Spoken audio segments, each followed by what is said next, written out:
আমাদের অনেক সম্মানিত রোগী বাংলাদেশের বিভিন্ন জায়গায় আমাদের চক্ষু বিশেষজ্ঞ সার্জন দিয়ে চোখের ছানি অপারেশন করে কৃত্রিম বা আর্টিফিশিয়াল লেন্স প্রতিস্থাপন করে। সাধারণত উন্নত প্রযুক্তির মাধ্যমে যদি করা হয় তাহলে এটা সবচেয়ে ভালো।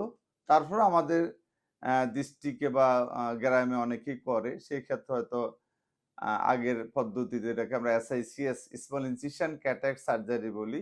যাই হোক, ফ্যাকো সার্জারি হোক আর স্মল ইনসিশন ক্যাটারাক্ট সার্জারি হোক, আমরা লেন্স প্রতিস্থাপন করার পরে অনেক রুগী আমাদের কাছে বিভিন্ন সমস্যা নিয়ে বা অভিযোগ নিয়ে ঢাকা শহরে আসে। আমরা দেখি প্রতিনিয়ত যে স্যার আগে লেন্স বসাইলাম ৬ মাস আগে বা ৬ বছর আগে, এখন চোখে কম দেখি।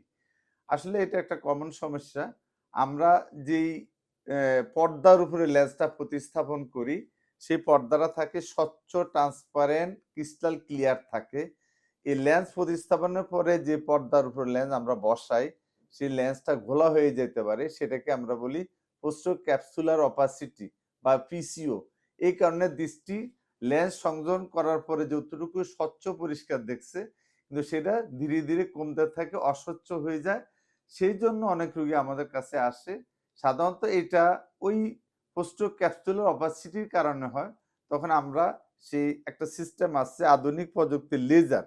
লেজার দিয়ে এরকম মেশিন আছে, ২-৩ মিনিট লাগে। আমরা পর্দাটা ক্লিন করে দিলে বা পরিষ্কার করে দিলে আমাদের সম্মানিত রোগীরা আবার সে আগের মতো স্বচ্ছ পরিষ্কার পৃথিবীর রং রূপ সবকিছু আ ভালোভাবে দেখতে পারবে, উপভোগ করতে পারবে। এটা হলো মেইন অভিযোগ আমাদের রোগীদের থাকে।